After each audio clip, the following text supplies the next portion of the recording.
बंदी छोड़ सतगुरु रामपाल जी परमेश्वर जी की जय हो।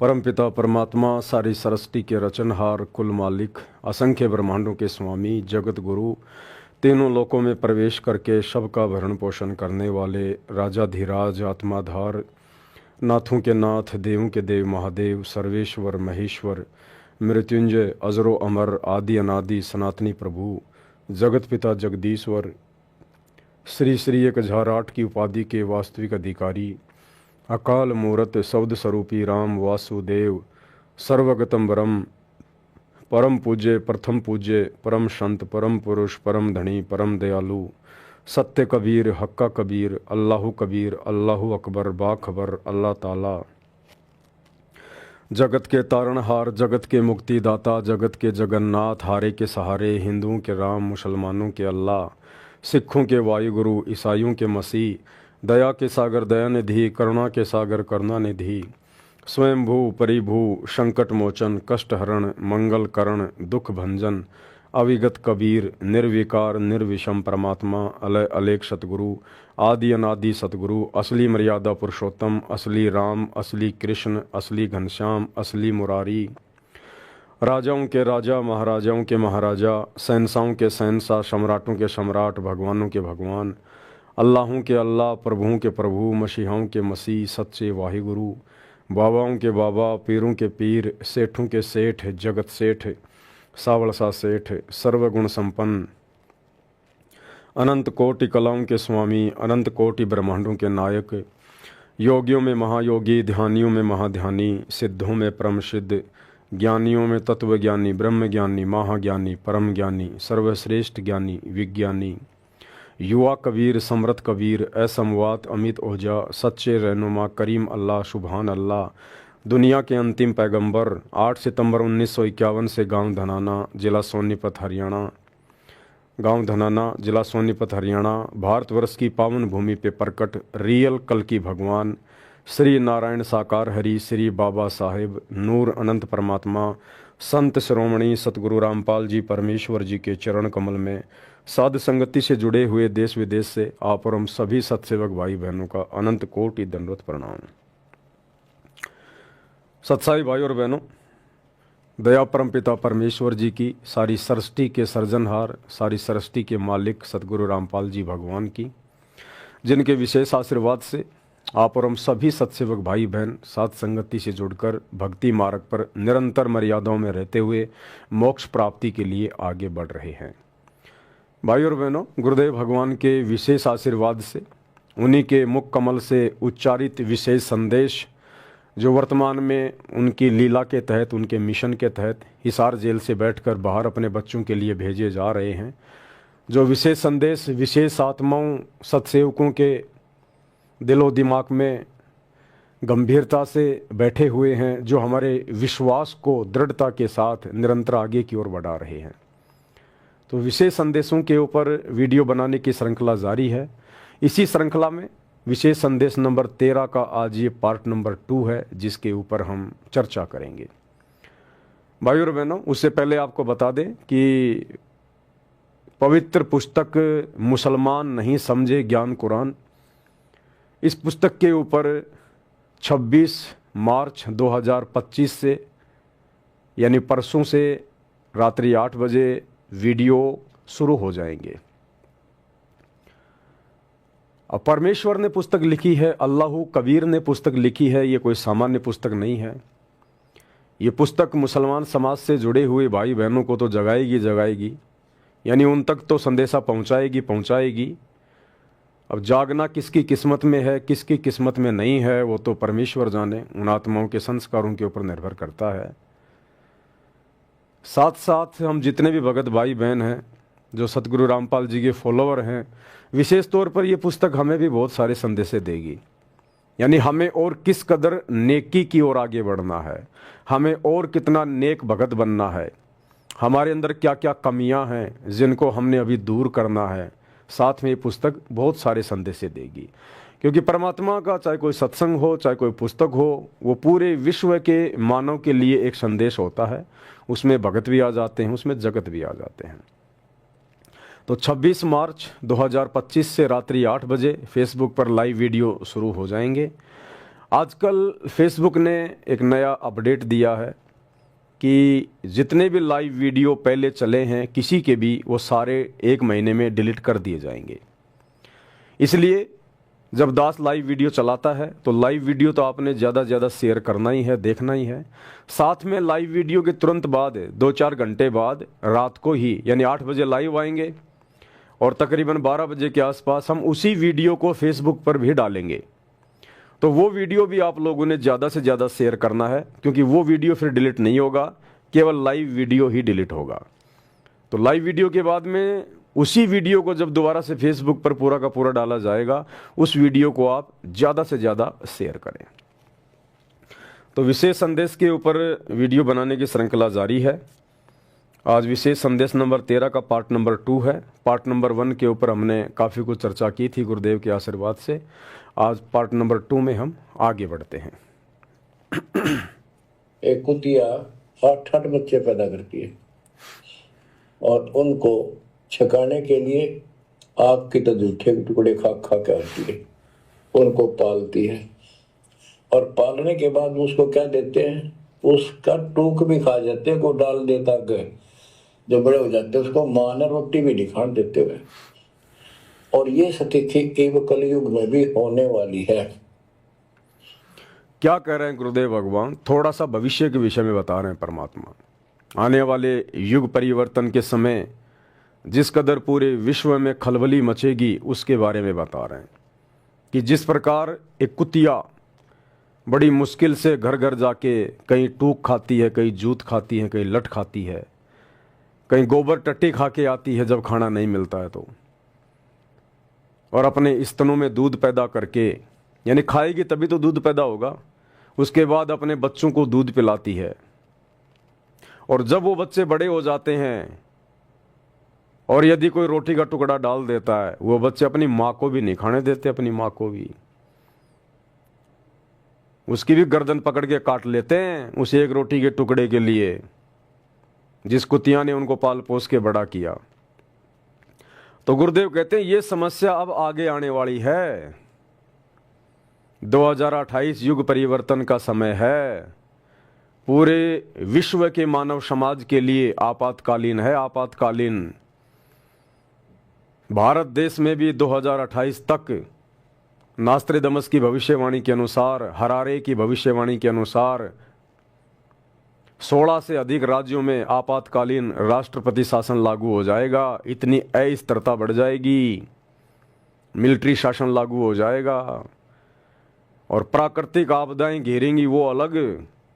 कहीं पर बाढ़, कहीं भूकंप, कभी अतिवृष्टि, कभी अनावृष्टि, महामारियां, युद्ध, गृह युद्ध, अकाल, भूखमरी। तो उस समय वही हाल होगा दुनिया का जो उस कुतिया का और उसके बच्चों का। एक एक रोटी के टुकड़े के लिए लोग तरसेंगे, लड़ेंगे, झगड़ेंगे। माँ सोचे पहले मैं खा लूं मेरी जान बचे, बच्चे सोचेंगे पहले हम खा लें हमारी जान बचे।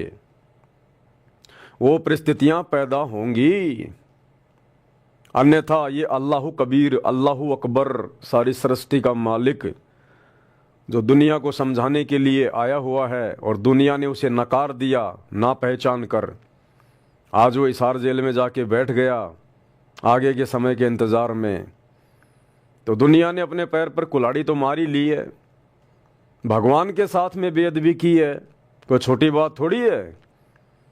यहाँ अगर आप किसी स्टेट के मुख्यमंत्री के साथ बेअदबी कर दो, देश के प्रधानमंत्री को गाली दे दो, बेअदबी कर दो, उसकी बात ना मानो, फिर देखो उसका इनकार 7वें आसमान पर। वो हर संभव कोशिश करेगा आपको मिटाने की, आपको डुबोने की। और दुनिया ने तो सारी सृष्टि के प्रधानमंत्री के साथ बेअदबी की है, उनके ज्ञान को ना स्वीकार करके। तो दुनिया के साथ में क्या होगा? वही होगा जो कुतिया और उसके बच्चों के बीच में होता है बड़े होने पर। एक रोटी के टुकड़े के लिए एक दूसरे को काट खाते हैं। आदरणीय गरीबदास जी ने अपने ग्रंथ साहिब में जिक्र किया है, गुरुदेव भगवान ने उसका खुलासा किया है कि सन 1720 में एक भयंकर अकाल पड़ा। केवल 1 वर्ष वर्षा नहीं हुई, उस एक वर्षा ना होने के कारण भारतवर्ष में इतना जबरदस्त अकाल पड़ा कि दिल्ली के राजा महाराजा भी रोटी के टुकड़े के लिए दर दर भटक रहे थे। सोचो फिर आम प्राणियों की क्या हालत हुई होगी। पेड़ों की टहनियां, उनकी झुरमटें, उनके पत्ते, उनके फूल खा गए। खेत की सुरक्षा के लिए जो झाड़ियां लगाई जाती हैं, जो बाड़ लगाई जाती है, लोग उसको भी कूट कूट के खा गए। सूखी लकड़ियों को कूट कूट के खा गए। लोगों ने अपने बच्चे तक बेच डाले रोटी के टुकड़े के लिए। और गुरुदेव ने अपनी वाणी में बताया, दिल्ली के शहजादों के विषय में,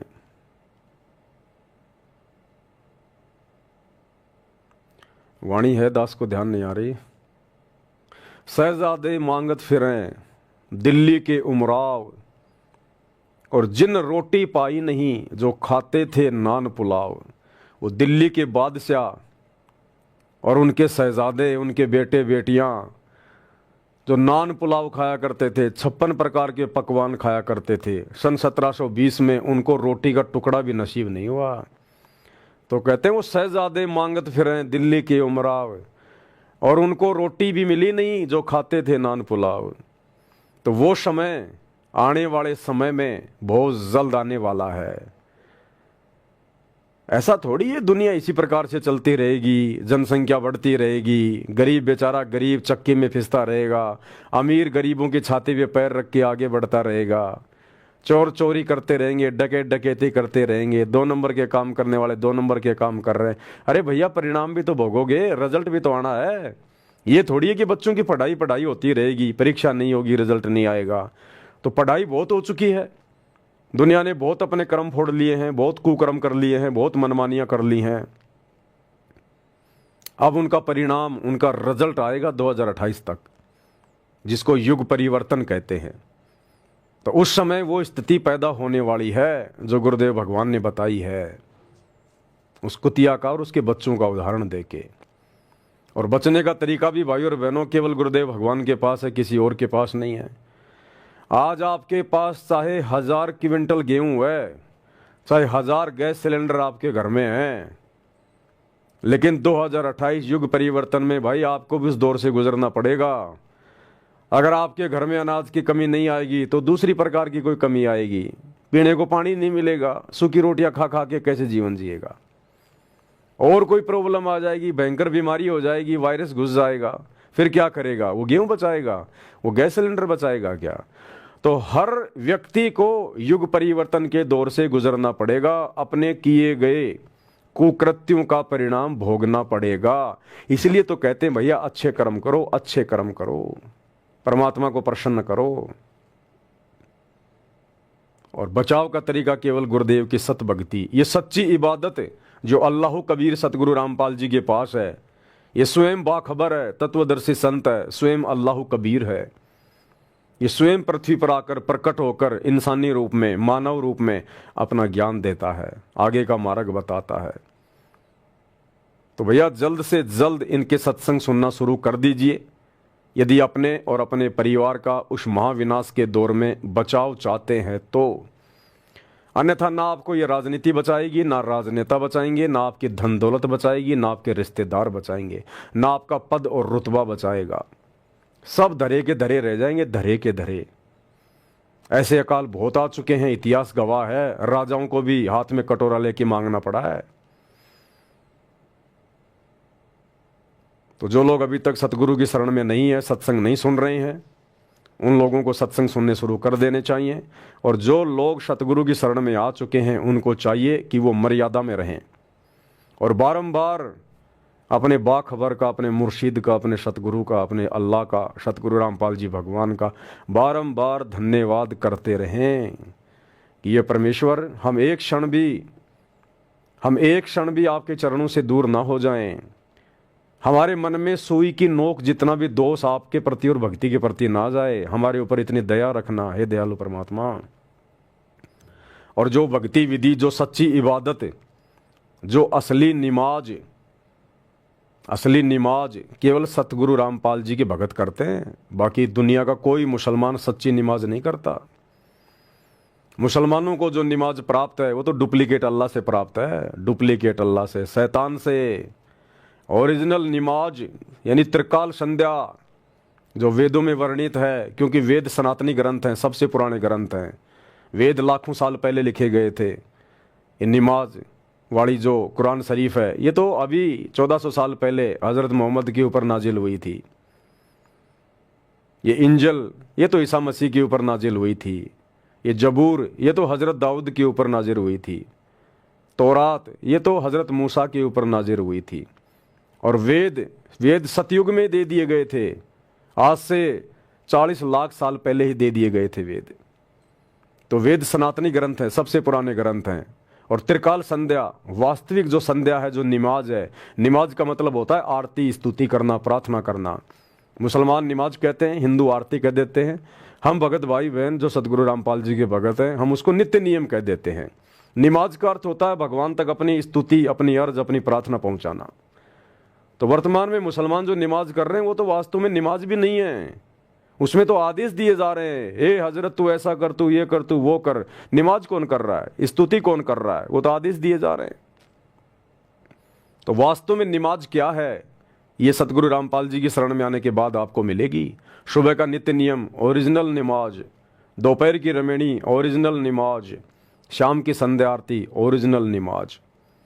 तो गुरुदेव भगवान ने हमें जो ओरिजिनल नमाज दी है और जो पांचों यज्ञ हमें दिए हैं, हमने मर्यादाओं में रहकर प्रत्येक को जैसा गुरुदेव ने बताया वैसा ही हमने करना है। और मर्यादा ना टूटे हमारी, अब इस बात का हमने विशेष तौर पर ख्याल रखना पड़ेगा, क्योंकि मर्यादा नहीं है तो भक्ति नहीं है। आप कितना नमाज कर लो, कितना अपना पांचों यज्ञ कर लो, कितने सत्संग सुन लो, कितना सुमरण कर लो, अगर आपके पास मर्यादा नहीं है, आप मर्यादा में नहीं रहे, मर्यादा आपने तोड़ दी, गुरु का वचन तोड़ दिया, तो आपके संस्कार ही आपको बचाएंगे। अगर संस्कार मजबूत होंगे तो आप बचोगे, और संस्कार कमजोर होंगे, इधर आपने मर्यादा तोड़ दी, तो आपका बचाव उस विनाश के समय में नहीं होगा। तो इन बातों का हम सभी भगत भाई बहनों ने बहुत विशेष तौर पर ध्यान रखना है। माँ बाप की कोई कदर नहीं करता, लगभग हो चुकी है। तो ये हो क्या रहा है, एक लेवा एक देवा दुत्तम कोई किसी का पिता नहीं पुत्तम, ऋण संबंध जुड़ा एक ठाटा, अंश में सब 12 बटा। आज मर जाएंगे हम, कौन बेटा साथ मरेगा, और कट्ठे मर भी गए कि एक्सीडेंट में, तो पता नहीं कौन कहाँ जन्म लेगा, कोई कहाँ जन्म लेगा। तो क्या सांग है, वो किस चीज के ऊपर आप आंख बंद करके बैठे हो, ये आंख खोलनी पड़ेगी। गुरुदेव भगवान हमें समझा रहे हैं, हमें बता रहे हैं जो सत्य है, जो हकीकत है। और हर धर्म के अंदर आपको यही देखने को मिलेगा, आपको यही सुनने को मिलेगा। धर्म कोई भी गलत नहीं है, धर्म कोई भी शिक्षा नहीं देता, क्योंकि धर्म पैगंबरों के द्वारा चलाया जाता है, धर्म अवतारों के द्वारा चलाया जाता है। धर्म एक संस्था होती है, धर्म के कुछ नियम होते हैं, कुछ कायदे होते हैं, कुछ मर्यादा होती है। लेकिन उन धर्मों को मानने वाले आगे चलकर उस धर्म का स्वरूप बिगाड़ देते हैं। जिन पैगंबरों ने, जिन नबियों ने, जिन रसूलों ने, जिन अवतारों ने, जिन महापुरुषों ने वो धर्म चलाए थे, उस समय उन्होंने अच्छी शिक्षाएं दी थी। अगर वर्तमान का इंसान, वो चाहे किसी भी धर्म से जुड़ा हुआ है, अगर उन महापुरुषों के नियमों के अनुसार चले तो यहाँ बहुत अच्छा वातावरण हो सकता है, बहुत अच्छा माहौल हो सकता है। लेकिन आगे चलकर 100, 200, 400, 5 साल बाद उन महापुरुषों के जाने के बाद धर्म का स्वरूप बिगड़ जाता है। कोई भी मर्यादा में नहीं रह पाता है, सारी मर्यादाओं की धज्जियाँ उड़ा दी जाती हैं और उस धर्म का स्वरूप बिगाड़ दिया जाता है। जैसे हज़रत मोहम्मद जी ने कितना अच्छा एक धर्म चलाया, एक पंथ चलाया, इस्लाम, और इस्लाम को मानने वाले को मुसलमान कहा जाने लगा। मुसलमान, मुसल्ले ईमान, यानी जो ईमान का पक्का हो। कौन सा ईमान? जो शिक्षा हज़रत मोहम्मद जी ने इस्लाम धर्म में लागू की थी कि मांस को छूना भी नहीं, किसी जीव की हत्या नहीं करनी, मांस भक्षण नहीं करना, ये तो राक्षसों का भोजन है। शराब को किसी ने छूना भी नहीं है, ब्याज किसी ने लेना भी नहीं है, झूठ नहीं बोलना, किसी का हक नहीं मारना, किसी भी कमज़ोर आदमी को सताना नहीं है। बहुत सारी शिक्षाएं अच्छी अच्छी जो लगभग सभी धर्मों में आपको मिलेंगी। हिंदू धर्म में भी यही नियम थे, सब धर्मों में। नानक जी ने भी यही नियम बताए, क्योंकि सभी महापुरुष उस पूर्ण परमात्मा अल्लाह कबीर से परिचित थे, अल्लाह अकबर से, कबीर भगवान से परिचित थे। लेकिन आज मानता कौन है उन नियमों को? कोई फॉलो नहीं करता उन नियमों को। तो वही बात यहां गुरुदेव भगवान कह रहे हैं कि आपने हर प्रकार से उन नियम और मर्यादाओं को फॉलो करना पड़ेगा। ये बाल बच्चे, ये माता पिता, ये परिवार, ये संपत्ति, ये 4 दिन की है, स्थायी नहीं है। सबसे पहले तो हमारी आंखें खुल जानी चाहिए सत्संग सुन के कि हम इस गंदे लोक के निवासी नहीं हैं। हमारा लोक सतलोक है, हमारा ठिकाना सतलोक है।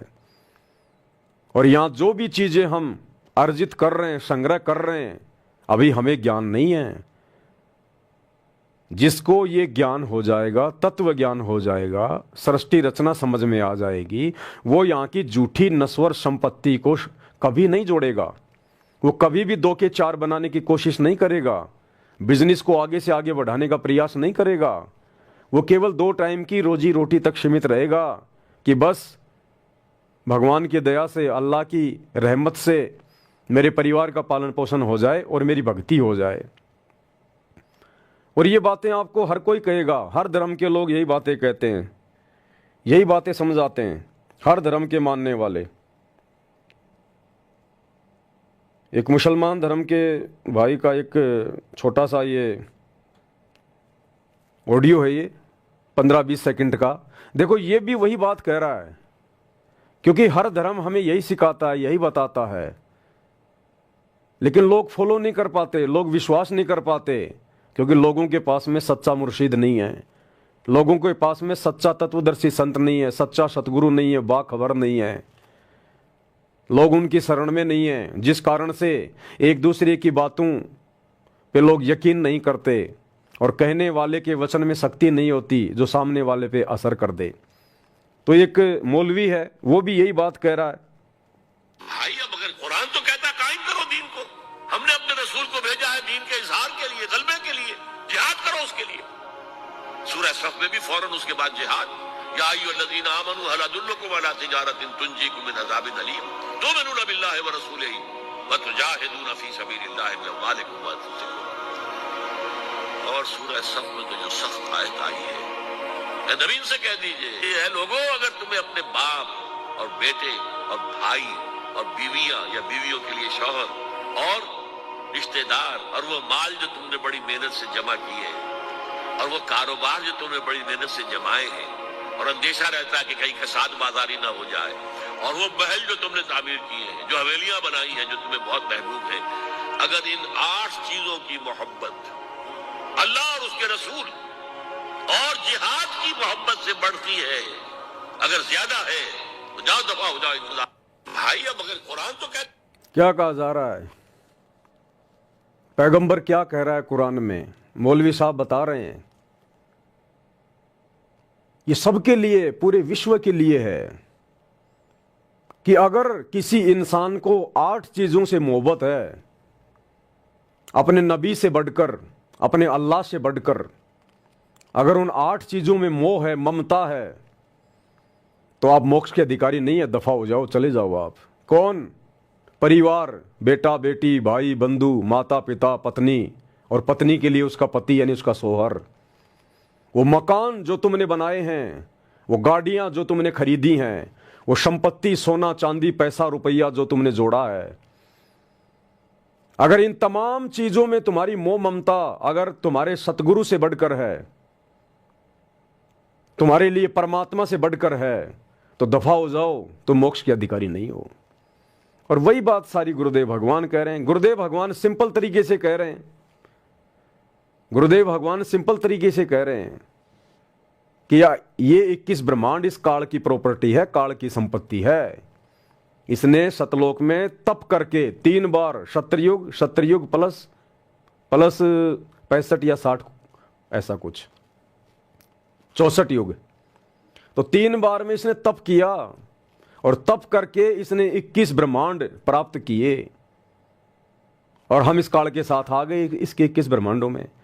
अब ये प्रॉपर्टी हमारी नहीं है, ये काल ने तपस्या करके परमात्मा से प्राप्त कर रखी है। और ये सबको पता है कि जो हम जोड़ रहे हैं, जो हम इकट्ठा कर रहे हैं, इकट्ठा करके फिर हम इन पत्थरों में पैसा लगा देते हैं। गुरुदेव ने मकान बनाने से मना नहीं किया, लेकिन आवश्यकता के अनुसार बनाओ, उसको दिखावे के रूप में मत बनाओ। आवश्यकता है 2 कमरों की, बना रहे हो 10 कमरे 4 कमरे, बाकी मैं किराए पे चढ़ा दूंगा, किराया आएगा। आगे मैं दुकानें लगा देता हूं, दुकानें खोल देता हूं, रोड पे मेरी जमीन है, किराया आएगा, बैठा बैठा खाऊंगा। ये सब भक्ति मार्ग में नहीं चलता। दुनिया भर का मार्बल लगा दिया, चिप्स लगा दिया, टाइल लगा दी, चमका दिया, उसको डेकोरेशन पे पैसा बर्बाद कर दिया, ये भक्ति मार्ग में अलाउ नहीं है।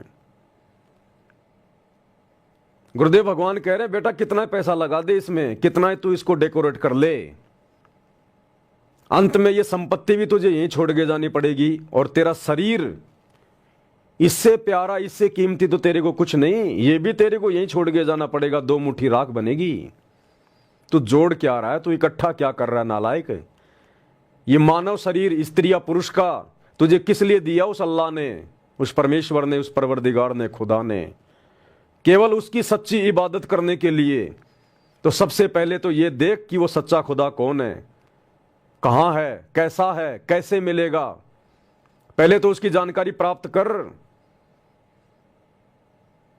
और उसकी जानकारी वो सच्चा खुदा स्वयं बाखबर बनके, तत्वदर्शी संत बनके, सतगुरु बनके, मुर्शिद बनके यहां पृथ्वी पर प्रकट होता है। तो उसके विचार सुन, उसके सत्संग सुन, जानकारी प्राप्त कर, और उसके बाद उसके वचनों पे अमल कर, उसके वचनों पे चल। और इस संसार की हर प्रकार की प्रॉपर्टी से अपना मोह भंग कर। जिस परिवार में रहता है केवल अपनी जिम्मेदारियों तक सीमित रह, प्यार प्रेम से रह, लड़ाई झगड़ा मत कर, मन मुटाव मत कर, किसी का हक मत छीन, रिश्वत मत ले, चोरी मत कर, गंदी नीयत गंदी नजर मत रख। और तेरा सबसे ज्यादा प्रेम, तेरा सबसे ज्यादा प्यार जब तुझे उस अल्लाह की सच्ची इबादत मिल जाए, वो अल्लाह तुझे मुर्शिद रूप में मिल जाए, सतगुरु रूप में मिल जाए, तो तेरा सबसे ज्यादा प्रेम, तेरा सबसे ज्यादा प्यार, तेरा सबसे अधिक मोह तेरे सतगुरु में होना चाहिए, केवल तेरे सतगुरु में। यहां की संपत्ति को केवल तू यूज कर, तू प्रयोग कर, किराए की समझ कर, अपनी मत समझ। जो व्यक्ति एक मकान किराए पे लेके रहता है, वो व्यक्ति कभी सोचता भी नहीं है कि मैं इसके ऊपर 1 मंजिल और बना दूं। जो व्यक्ति किराए के मकान में रहता है, वो व्यक्ति कभी सोचता भी नहीं कि मैं इस पे पेंट करवा दूं। कभी नहीं सोचता वो व्यक्ति, क्योंकि उसको हकीकत का पता है कि ये मकान तेरा नहीं है, ये किराए का है। तो इसमें जितना पैसा लगाएगा व्यर्थ जाएगा, बेकार जाएगा, तुझे कुछ नहीं मिलेगा। तो जब भगत को अपने गुरु से ज्ञान हो जाता है तो उसको पता हो जाना चाहिए, भगत को पता हो जाना चाहिए कि तू जिस पृथ्वी लोक पर रह रहा है तो केवल चंद समय के लिए, थोड़े समय के लिए है। तुझे केवल ये किराए के लिए जगह मिली है, किराए के लिए। तुझे उस परमात्मा ने, तुझे उस परमेश्वर ने भक्ति के लिए यहां थोड़े समय के लिए नीचे भेजा है। ये शरीर भी किराए का है, तेरा नहीं है, ये भी खाली करना पड़ेगा, इसको छोड़ना पड़ेगा। तो जो मकान तू बना रहा है वो तेरा कैसे हो गया?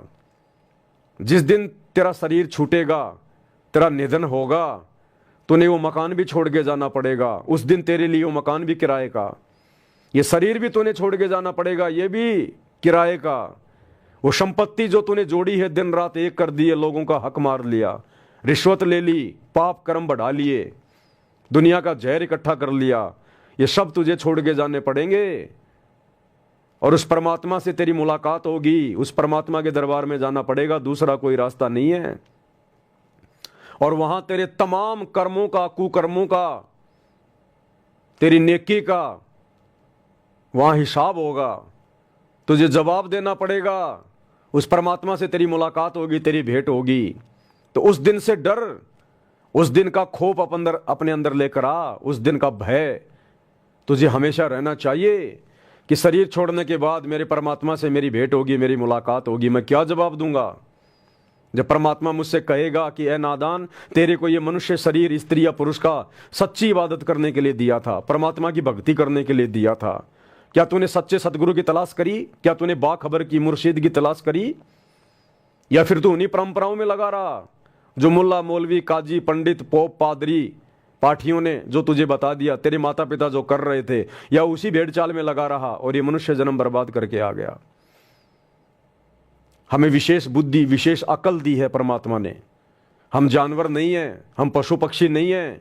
हम आपस में सलाह मशवरा कर सकते हैं, चिंतन मनन कर सकते हैं, विचार कर सकते हैं, सही क्या है गलत क्या है इसका निर्णय कर सकते हैं। हम शास्त्रों को पढ़ सकते हैं, हम सच्ची भक्ति सच्चे खुदा के बारे में जान सकते हैं।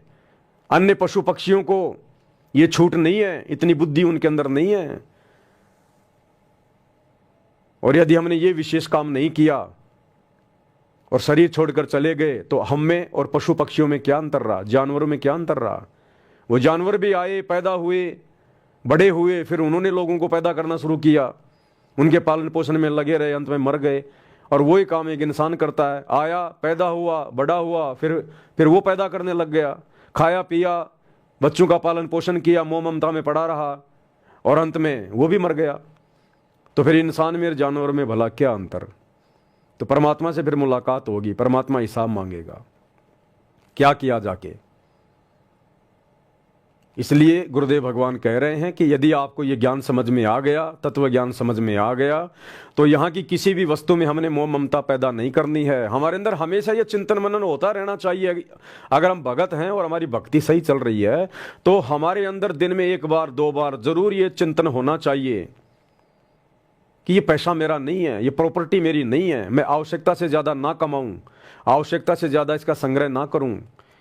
अगर मेरे गुरु का आशीर्वाद मेरे ऊपर नहीं रहा, मेरा गुरु नाराज हो गया, तो ये पैसा भी मेरे कोई काम नहीं आएगा, मेरी कोई मदद नहीं करेगा। दुनिया भी मेरी बैरी, मेरी शत्रु हो जाएगी। अगर मेरा दोस्त, अगर मेरा सतगुरु जो मेरा सबसे बड़ा दोस्त है, अगर वो मुझसे नाराज हो गया तो दुनिया भी बैरी हो जाएगी। और अंत में ये पैसा, ये प्रॉपर्टी, ये धन, ये सोना चांदी, ये बाल बच्चे, परिवार, दुनिया, ये रिश्तेदार, ये मेरे साथ नहीं जाएंगे।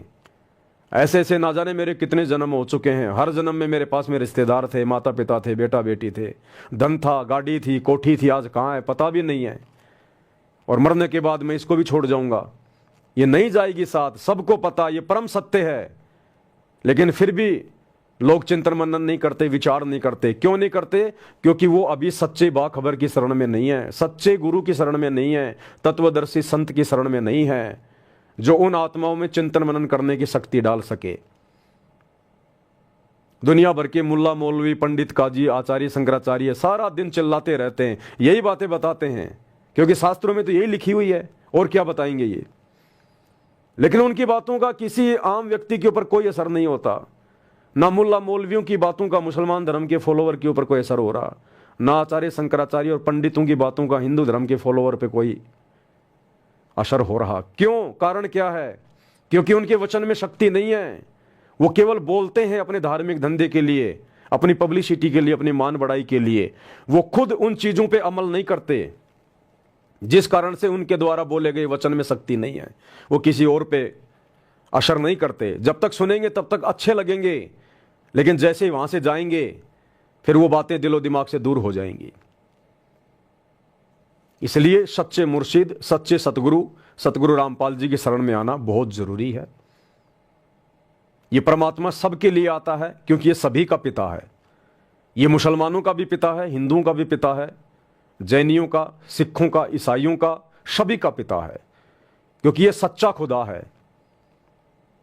इस परमात्मा ने कोई धर्म नहीं बनाया, कोई जातियां नहीं बनाई, इसने कोई संप्रदाय नहीं बनाए। इसने हमारे को मनुष्य बना के भेजा था, इंसान।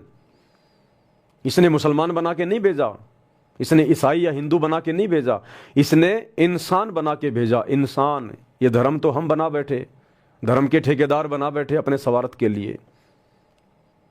तो परमेश्वर सबके लिए आता है। परमेश्वर का, सच्चे सतगुरु का ज्ञान सबके लिए होता है। तो सभी धर्म के मानने वालों को सतगुरु रामपाल जी के प्रवचन सुनने चाहिए, और ये धर्म और जातियों की जो बेड़ियां, इनसे बाहर निकलना चाहिए।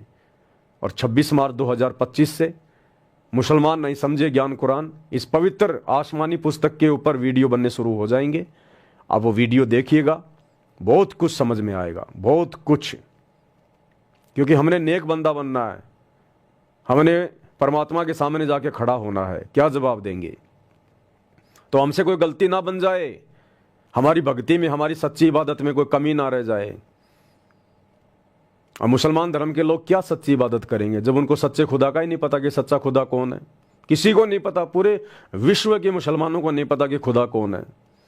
वो कहते हैं खुदा कभी इंसान रूप में आता ही नहीं, खुदा तो निराकार है, खुदा तो बेचून है, खुदा दिखाई नहीं देता। अरे फिर देखा किसने? फिर तुम ये कैसे दावा कर रहे हो कि वो खुदा है जिसको देखा नहीं किसी ने, जो कभी धरती पे आया नहीं? फिर तुम कैसे कह सकते हो कि वो खुदा है? हवा हवाई बात है। और वो खुदा इतना डरपोक क्यों भाई?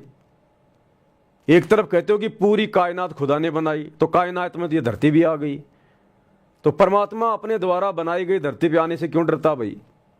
इतने डरपोक खुदा की फिर इबादत क्यों करते हो? फिर तुम क्यों दावा करते हो कि अल्लाह सबसे बड़ा, अल्लाह सबसे बड़ा? अल्लाह तो डरपोक है, जो धरती पे नहीं आ पा रहा उसको डर लग रहा है, काहे का पड़ा है वो? तो वो वास्तव में कौन अल्लाह है जो धरती पे तो आता है लेकिन वो अपने वास्तविक रूप में नहीं आता, वो लोगों से मीटिंग नहीं करता, मिलता नहीं है, वो डुप्लीकेट अल्लाह है, वो शैतान है, वो काल है, उसको श्राप लगा हुआ है ओरिजिनल अल्लाह के द्वारा। और ओरिजिनल अल्लाह, वो ओरिजिनल अल्लाह इबादही कबीरा, बड़ा रहमान, निहायती रहम दिल, वो सच्चा खुदा, अगर वो एक सेकंड के लिए भी इस पृथ्वी को खाली छोड़ दे, वो झूठा अल्लाह, वो शैतान, वो काल यहां पर आग लगा दे। वो अल्लाह कबीर किसी न किसी रूप में धरती पर अवश्य रहता है। तुम तो कहते हो मुसलमान धर्म के मानने वाले कि अल्लाह धरती पे आता नहीं, और वो अल्लाह एक सेकंड के लिए अपनी गैर हाजिरी में इस धरती को छोड़ता नहीं है। वो किसी न किसी जिंदा बाबा के रूप में, मुर्शिद के रूप में, संत के रूप में वो इस पृथ्वी पर रहता है। कहते हैं आग लगी आकाश में, झड़झड़ गिरे अंगार, और संत ना होते धरती पर तो जल मरता संसार। वो सच्चे संत के रूप में वो स्वयं धरती पर रहता है, उसको पहचानने की जरूरत है। आप 21वीं सदी में जी रहे हो, भेड़ चाल में जीना छोड़ो, देखा देखी में जीना छोड़ो। बाप दादा जिस रास्ते जा रहे हैं थोड़ा विचार करो। वो तो बेचारे अनपढ़ थे, वो तो बेचारे शास्त्रों से परिचित नहीं थे, अनपढ़ थे, उस समय शिक्षा नहीं थी। उनको जैसा मुल्ला मौलवियों ने, पंडितों ने, आचार्य शंकराचार्यों ने, धर्मगुरु ने जैसा कह दिया, बेचारे उसी तरफ मुड़ गए। अरे आप तो शिक्षित हो, धर्मशास्त्रों को पढ़ो, क्या लिखा हुआ है। आप तो कम से कम अपने शास्त्रों के अनुसार आचरण करो, भक्ति करो, इबादत करो, और माँ बाप वाली भेड़ चाल में ना चलो। बहुत सारी भेड़ और बकरियां एक लाइन में जा रही थी, बीच में से एक मेमने ने सोचा ये क्या हो रहा है, सभी एक लाइन में चल रहे हैं। वो लाइन से हटके दौड़ के आगे गया तो देखा एक कुआं है, और सारी भेड़ बकरियां उस कुएं में गिरती जा रही हैं, और जो कुएं में गिर गई वो चिल्ला रही हैं कि हट जाओ, हट जाओ, लाइन से हट जाओ, लाइन से हट जाओ, तुम भी गिर जाओगे, मर जाओगे, गिर जाओगे, मर जाओगे। वो मेमना दौड़ के वापस आया जहां लाइन में लगा हुआ था, अपने माता पिता को बोला कि लाइन से हट जाओ, लाइन से हट जाओ, आगे तो गहरा कुआं, वो अंदर गिर रहे हैं, मर रहे हैं। और माता पिता कह रहे नादान बच्चे, ये देख तेरे दादा परदादा, तेरे पूर्वज सब इसी लाइन से तो जा रहे हैं, लग जा तू भी लाइन में। तो भाई और बहनों, वो बाप दादा वो बेचारे अनपढ़ थे, नादान थे, शास्त्रों से परिचित थे, उनको सच्चा सदगुरु प्राप्त नहीं था, उनको कोई सच्ची राह दिखाने वाला नहीं था, सच्चे खुदा के बारे में बताने वाला नहीं था, इसलिए वो अपना जीवन बर्बाद कर गए देखा देखी में, भेड़ चाल में, मुल्ला मौलवियों के कहने से, पंडितों के कहने से। आप तो कम से कम शिक्षित हो, 21वीं पीढ़ी में जी रहे हो, हर धर्म की पुस्तकें आपके सामने हैं, हर भाषा में उनका अनुवाद है, उनका तजुर्मा है। आप क्यों भेड़ चाल में चल रहे हो? आप तो कम से कम उस मेमने की तरह थोड़ा विचार करो।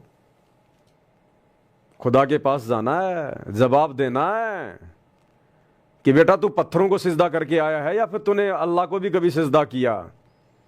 मुसलमान धर्म में कहते हैं ना कि हम तो केवल एक सच्चे खुदा की इबादत करते हैं, हम सच्चे खुदा को सिजदा करते हैं, दंडवत करते हैं, प्रणाम करते हैं। ये हवाई बातें, हवाई बातें, ये बातें केवल मुसलमान समाज की जुबान पे हैं, अंदर से मुसलमान काफिर है, काफिर। अरे कुरान शरीफ में लिखा हुआ है कि वो सबसे बड़ा शिरक, वो सबसे बड़ा शिरक है, यानी अपराध है, जुल्म है, जो अल्लाह के अलावा किसी और के सामने सिजदा करता है, दंडवत करता है, झुकता है।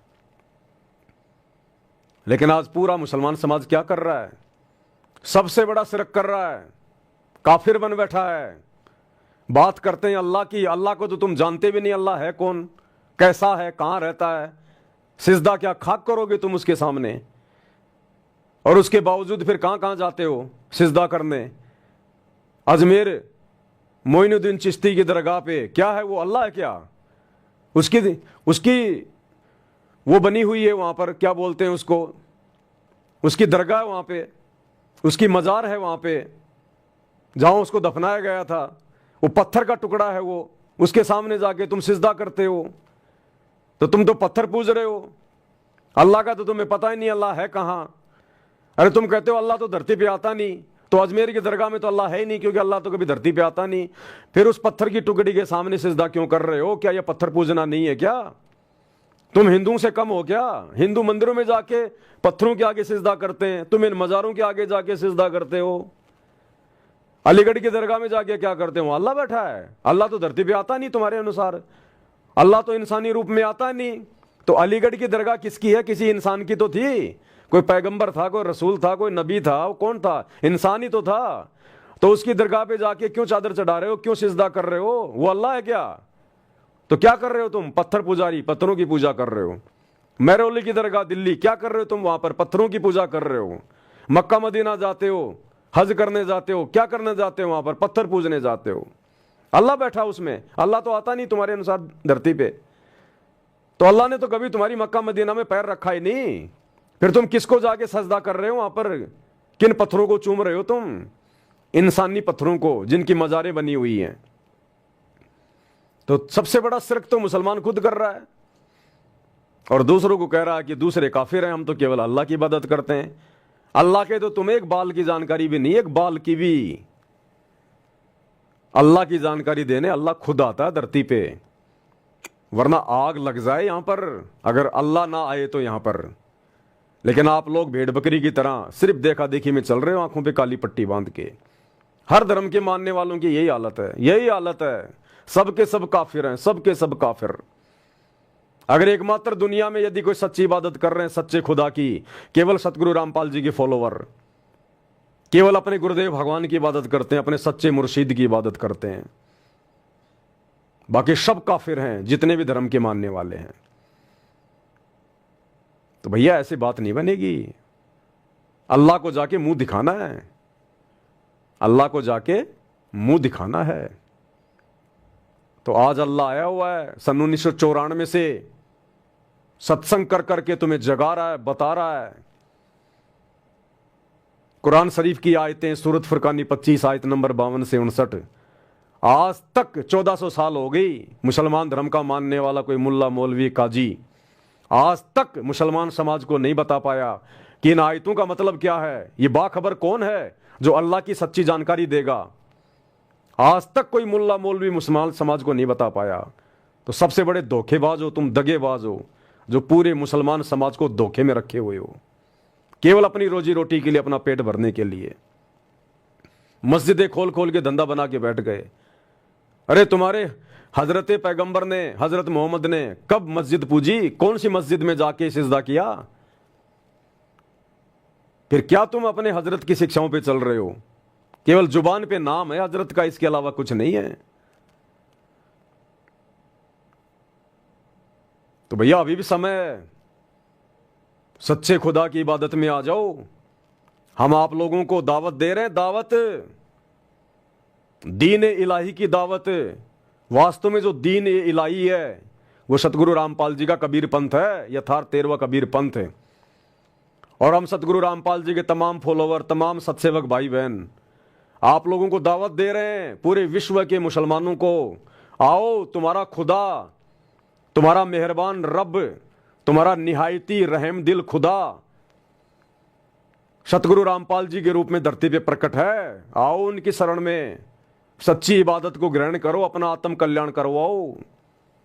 हम तुम्हें बारंबार दावत देते हैं, दावत, जैसे हजरत मोहम्मद जी बारंबार उस समय लोगों को दावत दिया करते थे इस्लाम से जुड़ने के लिए। सच्चा इस्लाम यदि आज धरती पर है तो सदगुरु रामपाल जी के चरणों में है। ये मौका तुम्हें बार बार नहीं मिलेगा, दोबारा नहीं मिलेगा। ये मनुष्य जन्म केवल इसीलिए मिला है। विनती कर सकते हैं, प्रार्थना कर सकते हैं, बाकी तो भाई परमात्मा कहते हैं सकल पदार्थ है जगमाही, कर्म हीन नर पावत नाई।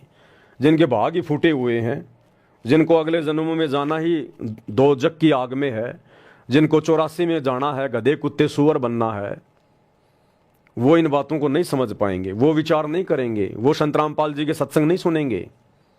वो तो केवल अपनी उन्हीं परंपराओं के ऊपर आरूढ़ रहेंगे कि जीना यही, मरना यही, सड़ना यही, और फिर गधे कुत्ते बनकर लोगों की लठ खाना यही।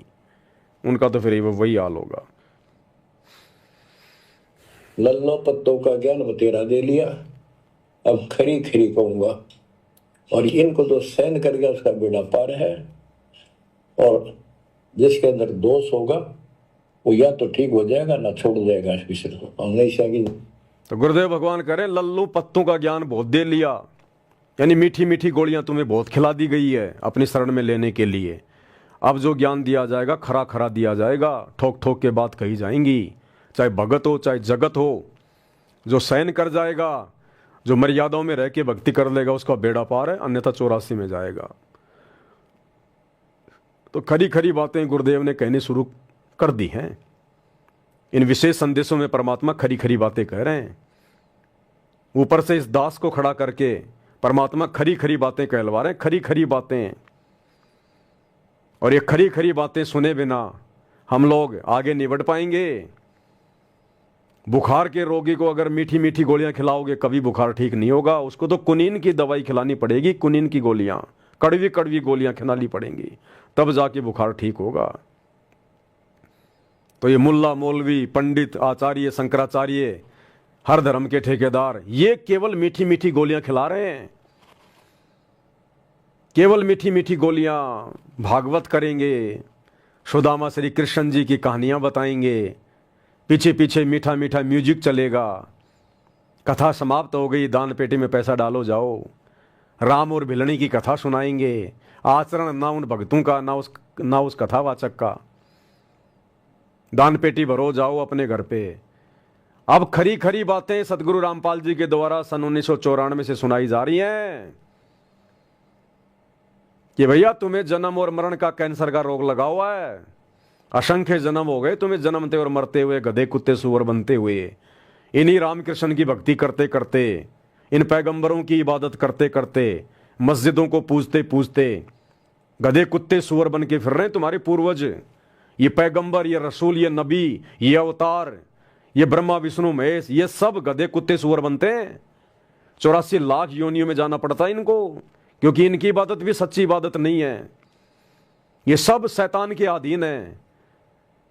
शैतान के अधीन है दुर्गा। दुर्गा शैतान की जो है वो पत्नी है। दुर्गा से मिलकर शैतान ने 3 बच्चे उत्पन्न किए, ब्रह्मा विष्णु महेश। ब्रह्मा विष्णु महेश के माध्यम से फिर ये नीचे की पूरी सृष्टि चल रही है, जिसमें हिंदू मुस्लिम सिख ईसाई सब लोग शामिल हैं। तो भैया सच्ची इबादत तो दुर्गा के पास भी नहीं है, ब्रह्मा विष्णु महेश के पास नहीं है, 33 करोड़ देवी देवताओं के पास नहीं है। फिर ये ब्रह्मा विष्णु महेश जो अपने पैगंबर भेजते हैं, जो अपने नबी भेजते हैं, रसूल भेजते हैं, अवतार भेजते हैं, इनके पास कहां से आएगी? जब ब्रह्मा विष्णु महेश के खुद के विषय में लिखा हुआ है श्रीमद् देवी भागवत महापुराण में 3रे स्कंद में, ये खुद स्वीकार कर रहे हैं कि हमारा तो आविर्भाव अर्थात जन्म और तिरोभाव अर्थात मृत्यु हुआ करती है। अपनी माता दुर्गा से कह रहे हैं श्री विष्णु जी कि हम तीनों देवता भी हम नित्य नहीं है, यानी अविनाशी नहीं है, हमारा भी जन्म मरण होता है। और ये काल, ये ब्रह्म, ये शैतान, ये गीता जी में खुद कह रहा है, अध्याय 4 श्लोक 5, अध्याय 4 श्लोक 9, अध्याय 12 श्लोक 2 कि मैं अविनाशी नहीं हूं, मेरा भी जन्म और मरण होता है। ये खुद अर्जुन को कह रहा है गीता का ज्ञान देते समय ये ब्रह्म शैतान। तो बताओ फिर इनकी इबादत करने वाले कैसे अविनाशी हो जाएंगे, कैसे जन्म मरण से बाहर निकल जाएंगे, कैसे 84 लाख योनियों में जाके गधे कुत्ते सुअर बनने से बच जाएंगे। अरे थोड़ा बहुत तो विचार करना चाहिए हमारे को। हम ये अपने आसपास गधे कुत्ते सुअर देख रहे हैं। ये मुसलमान भाई रोजाना ना जाने कितने बकरे काटते हैं, कितने जानवर काटते हैं, कितने मुर्गे काटते हैं। अरे कम से कम विचार करो, उनमें भी तो रूह है, उनमें भी तो आत्मा है। क्या उनको दर्द नहीं होता? केवल शरीर का ही तो फर्क है, बाकी सब कुछ उनके अंदर है। इमोशन भी है, मोह ममता भी है, दर्द उनको भी होता है। तो वो इतना दुख क्यों उठा रही हैं, क्यों कट रहे हैं? वो हमारे पूर्वज ही हैं और कोई नहीं है। आप मुसलमानों के बाप दादा परदादा वही हैं, वो हिंदुओं के दादा परदादा सब वही हैं जो सच्चे खुदा की सच्ची इबादत ना करके, सच्चे परमात्मा की सच्ची भक्ति ना करके और ब्रह्मा विष्णु महेश तक की भक्ति करके चले गए। इन पैगंबरों की, रसूलों की, अवतारों की, रामकृष्ण की भक्ति करके चले गए। आज हम जिनके श्राद्ध निकाल रहे हैं वो भूत बने फिर रहे हैं। जब भूत बनने का समय समाप्त होगा उसके बाद 84 लाख योनियों में गधे कुत्ते सुअर बनेंगे। वो दादा, वो बाप फिर उसी घर में गाय बन के आएगा, भैंस बन के आएगा, बैल बन के आएगा, ऊंट बन के आएगा, और वो बेटा लठ मार मार के खेतों में उससे हल जोत रहा है। आज आप जितने भी जीव हत्या कर रहे हैं, बकरे काट रहे हैं, मुर्गे काट रहे हैं, गाय काट रहे हैं, सुअर काट रहे हैं, कोई भी जानवर काट रहे हैं, आपने ये जन्म लेने पड़ेंगे उन जानवरों के। जितने जानवर आपने काटे उतनी बार आपको भी जानवर बन के कटना पड़ेगा। ये रूल है अल्लाह का। तुमने उस दरगाह का महल नहीं देखा, धर्मराज के तिल तिल का लेखा। ये भोगना पड़ेगा, बच नहीं सकते। इसलिए गुरुदेव भगवान कह रहे हैं कल को परमात्मा के दरबार में जाओगे, मुंह दिखाओगे, हिसाब देना पड़ेगा, अपने कर्मों का हिसाब देना पड़ेगा। ये मनुष्य जन्म केवल सच्चे खुदा की सच्ची इबादत के लिए मिला है। पहले कम से कम खुदा को तो पहचानो। अरे इबादत तो उसके बाद करोगे जब पहले तुम्हें खुदा का पता चलेगा। और पूरा मुसलमान समाज भ्रमित है कि खुदा दिखाई नहीं देता, खुदा निराकार है, खुदा धरती पे आता ही नहीं। फिर ये किसने कह दिया कि वो खुदा है?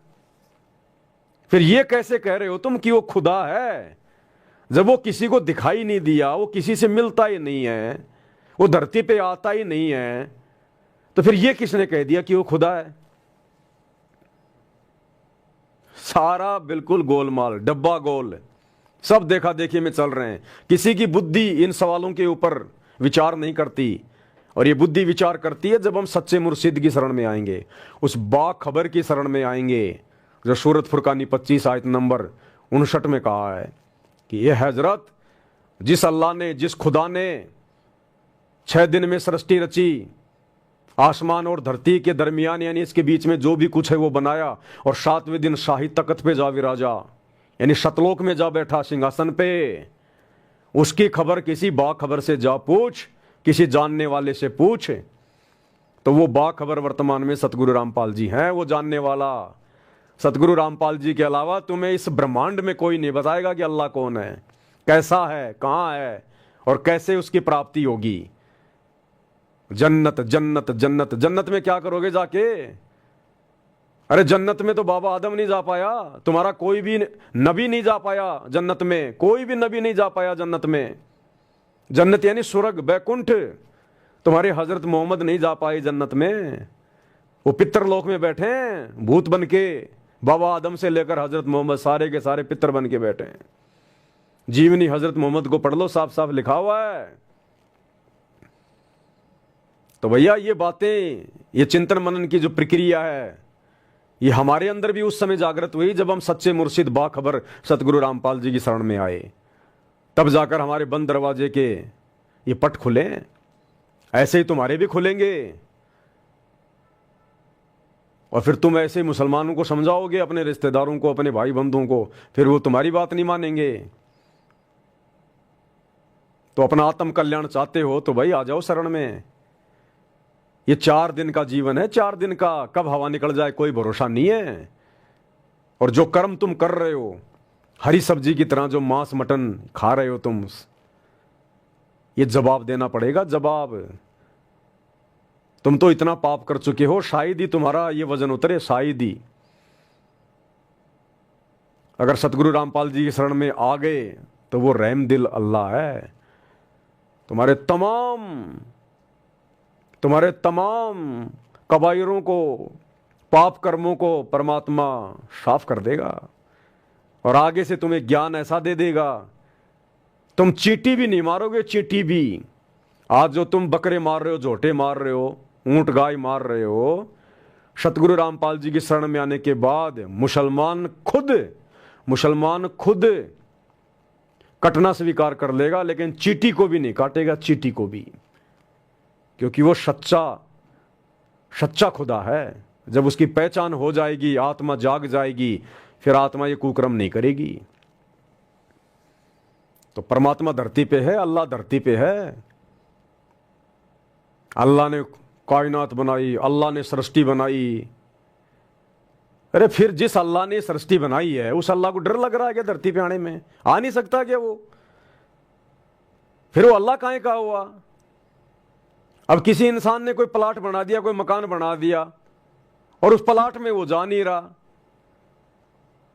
और फिर भी कह रहे हो नहीं ये प्लाट तो उसी का है, ये है उस प्लाट का मालिक, और नहीं वो कहां रहता है, नहीं वो दिखाई नहीं देता, वो कभी इस प्लाट में नहीं आता, वो दिखाई नहीं देता। तो क्या खाक प्लाट बनाया फिर उसने? क्या खाक है फिर वो मालिक वो प्लाट का? वो कागज, फिर उसने वो कागज कैसे बनवा लिए फिर, जब वो दिखाई नहीं देता तो, कि ये प्लाट मेरा है? रजिस्ट्री पे साइन किसने किए फिर? तो ये तुम्हारी छोटी सोच है। जिस अल्लाह ने ये प्लाट बनाया, ये धरती बनाई, कायनात बनाई, उसको डर नहीं लगता यहाँ आने से। लेकिन ये तुम्हारी अपनी सोच है कि वो आता नहीं, दिखाई नहीं देता। क्योंकि हजरत मोहम्मद को कुरान का जो ज्ञान दिया गया ना, वो डुप्लीकेट अल्लाह है, वो शैतान है, वो सबको भ्रमित रखता है। उसी ने महाभारत के युद्ध में, उसी शैतान ने, उसी काल में अर्जुन को गीता जी का ज्ञान दिया। दोनों ग्रंथ सेम है, पढ़ के देख लो। सूरत फुरकान 25 आयत नंबर 52 से 59 में भी उसने ये छोड़ दिया, ये कहकर कि ए हजरत, उस कबीर भगवान की जानकारी, उस बड़े भगवान की जानकारी किसी बाखबर से जा पूछ, मुझे नहीं पता। जिसने 6 दिन में सृष्टि रची, 7वें दिन तख्त पे जा विराजा। और गीता में अध्याय 4 श्लोक नंबर 34 में कह रहा है कि अर्जुन, अगर तुझे सनातन परम धाम को प्राप्त करना है, जहां जाने के बाद साधक कभी लौट कर वापस नहीं आता, जन्म और मरण नहीं होता, उसकी जानकारी किसी तत्वदर्शी संत से जाके पूछ, मुझे नहीं पता। वो एक ही है अल्लाह, वो शैतान है, वो डुप्लीकेट अल्लाह जिसने कुरान का ज्ञान दिया, गीता का ज्ञान दिया, वो एक ही है वो। और ये भ्रमणा संत रामपाल जी के सत्संग सुनने से मिटेगी। अपने अपने धर्म को जबरदस्ती सर्वश्रेष्ठ मानने से, अपनी अपनी इबादत को सर्वश्रेष्ठ मानने से, उनको पकड़ के बैठे रहने से कोई बात नहीं बनेगी। अरे आदमी का अगर एक डॉक्टर से इलाज नहीं होता ना, तो तुरंत उसको डॉक्टर चेंज कर लेना चाहिए। तो मुसलमान धर्म में तो सबकी दुर्गति हो रही है, हिंदू धर्म में सबकी दुर्गति हो रही है, कोई सुखी नहीं है। भक्ति करते करते लोग हॉस्पिटलों में भर्रे पड़े, जाके देख लो। हिंदू, मुस्लिम, सिख, ईसाई हॉस्पिटलों में सड़ रहे हैं और कह रहे हैं हम तो इबादत करते हैं, भक्ति करते हैं, रोजे करते हैं, नमाज करते हैं, आरतियां करते हैं, पाठ करते हैं, और हॉस्पिटल में सड़ रहे हैं। एक्सीडेंट में अकाल मौत हो रही है। फिर क्या तुम खाक अल्लाह की इबादत कर रहे हो? तुम क्या खाक भगवान की पूजा कर रहे हो? क्या उस भगवान को इतना भी नहीं पता कि ये बंदा मेरी राह पे लगा हुआ है और मैं इसके ऊपर थोड़ा बहुत तो रहम करूं? मुल्ला, मौलवी, काजी, पंडित, आचार्य, इनके जवान बेटे बेटियां इनकी आंखों के सामने मर रहे हैं। हिंदू धर्म में जितने भी साधु संत महात्मा हुए, मुसलमान धर्म में जितने भी साधु संत महात्मा हुए हैं, पीर पैगंबर हुए हैं, सबकी दुर्गति से मौत हुई है। क्या खाक सच्चे खुदा की इबादत कर रहा था वो? हजरत मोहम्मद का जीवन देख लो, 63 साल की उम्र में अकाल मौत मरा, बीमारी से अंत में तड़प तड़प के मरा, नमाज के लिए भी खड़ा नहीं हुआ गया। हजरत मोहम्मद के सामने उसके 3 बेटे मर गए। जिसके बेटे आंखों के सामने मर जाएं, वो कभी सुखी हो सकता है? तो जब हजरत मोहम्मद की, जिसको तुम कहते हो कि वो तो हमारा पैगंबर था, रसूल था, सच्चे खुदा की सच्ची इबादत करता था, अरे जब उसका जीवन इतना दर्दमय, इतना दुखमय, तो तुम तो आज हजरत मोहम्मद के द्वारा बताई गई साधना भी सही नहीं कर रहे हो। उसने तो कभी मांस को छुआ भी नहीं, तुम तो 7 दिन हरी सब्जियों की तरह खाते हो। तो तुम्हारे साथ क्या होगा मुसलमानों? और हिंदुओं, तुम कहते हो राम हमारे अवतार, श्री कृष्ण हमारे अवतार। तुम्हारे राम, तुम्हारे श्री कृष्ण जी ने उस समय के जो अधिकारी गुरु थे वशिष्ठ जी, उनको अपना गुरु बनाया था और उनसे मंत्र लेकर साधना की थी। ओम नाम का मंत्र दिया था वशिष्ठ ने श्री राम को, और दुर्वासा ऋषि ने श्री कृष्ण जी को ओम नाम दिया था, जो कि हमारे वेदों में है, गीता जी में है। गीता जी अध्याय 8 श्लोक 13, ओम इति एक अक्षर ब्रह्म व्यवहारण माम अनुस्मरण ये परियाति तजन देहम सयाति प्रमाम गतम। चारों वेदों में और गीता जी में केवल एक ओम मंत्र है, इबादत का, जपने का, पूजा का, भक्ति का, और कोई मंत्र नहीं है। और अधिकारी गुरु से नाम लेकर और वेदों के अनुसार साधना करने वाले श्री रामचंद्र जी का अंत कितना बुरा हुआ, हजरत मोहम्मद की तरह। अपनी पत्नी सीता को जंगल में निकालना पड़ गया, गर्भवती पत्नी को उसने जंगल में निकाल दिया। वहीं पर सीता ने एक पुत्र को जन्म दिया। श्री राम ने, श्री रामचंद्र जी ने अपने भाई लक्ष्मण को मृत्यु दंड दिया। अंत में सीता ने भी अयोध्या आने से इनकार कर दिया, राम को स्वीकार करने से इनकार कर दिया। श्री रामचंद्र जी का अपने बेटों से युद्ध हुआ, आमना सामना हुआ और हार का सामना करना पड़ा। अंत में इतना लज्जित हो गया, इतना दुखी हो गया, सरयू नदी में जाके डूब के मरा, आत्महत्या करी, सुसाइड। श्री रामचंद्र ने, जिसको हम कहते हैं कि जल समाधि ले ली। जल समाधि लेना सीधी भाषा में कहते हैं जल में डूब के मरना। तो ये दुर्गति तो उस अवतार की, विष्णु के अवतार की, जो वेदों के अनुसार साधना कर रहा था, ओम नाम का जाप कर रहा था, अधिकारी जो है गुरु बना रखा था। और वर्तमान के हिंदुओं, तुम क्या कर रहे हो? तुम्हारा तो कोई गुरु भी नहीं है। अरे तुम तो देखा देखी राधे राधे श्याम मिला दे, हरे राम हरे कृष्णा राम राम जय जय राम, ये तो कोई मंत्र भी नहीं है। इनका तो कोई कहीं कोई जिक्र ही नहीं है, ना गीता में ना वेदों में। तुम तो भेड़ चाल में चल रहे हो। और वर्तमान में संत रामपाल जी के अलावा धरती पर किसी भी धर्म के लिए कोई अधिकारी गुरु नहीं है। अगर मुसलमानों को भी भक्ति करनी है तो संत रामपाल जी की शरण में आना पड़ेगा। आज पूरी पृथ्वी पर इनके अलावा भक्ति करवाने का कोई अधिकारी गुरु नहीं है। तो जब श्री रामचंद्र जी की वेदों के अनुसार साधना करते करते ऐसी दुर्गति हुई, तो वर्तमान के हिंदुओं की क्या होगी? जो राधे राधे श्याम मिला दे, बस खाली इसी नाम का रट्टा लगा रहे हैं, मंदिर में जा रहे हैं। श्री रामचंद्र जी कौन से मंदिर में गए थे भाई? द्वापर में श्री कृष्ण जी वेदों के अनुसार साधना करते थे, ओम नाम का जाप करते थे। ऋषि दुर्वासा को अपना आध्यात्मिक गुरु बना रखा था। जो संदीपनी थे वो केवल उनको अक्षर ज्ञान करवाते थे, आध्यात्मिक गुरु नहीं थे संदीपनी जी। संदीप जी ने केवल उनको पढ़ाया था, अक्षर ज्ञान दिया था। आध्यात्मिक गुरु थे दुर्वासा जी, तो दुर्वासा ने ओम नाम का मंत्र दिया। अंत में श्री कृष्ण जी की दुर्गति से मौत हुई। जीते जी श्री कृष्ण जी का सारा खानदान, उनके बेटे, उनकी बेटियां, उनकी औरतें, उनका भाईचारा, उसका यादव समाज श्री कृष्ण जी की आंखों के सामने कट कट के मर गया, कट कट करे, दुर्वासा ऋषि के श्राप के कारण। अरे जिस व्यक्ति की आंखों के सामने उसके हजारों बेटे मर जाएं, औरतें मर जाएं, उसके रिश्तेदार मर जाएं, उसके खानदान का सत्यानाश हो जाए, वो कभी सुखी हो सकता है क्या? तो श्री कृष्ण जी के सामने पूरा खानदान कट कट के मर गया उसका। और अंत में बालिया नाम के शिकारी ने जहर लगा हुआ तीर श्री कृष्ण के पैर में मारा, तड़प तड़प के हाय हाय करके मरा। अरे तुम्हारा अवतार जो वेदों के अनुसार भक्ति करता था, अधिकारी गुरु बना रखा था, ओम नाम जपता था, राधे राधे नहीं जपता था, और उसकी दुर्गति से मौत हुई।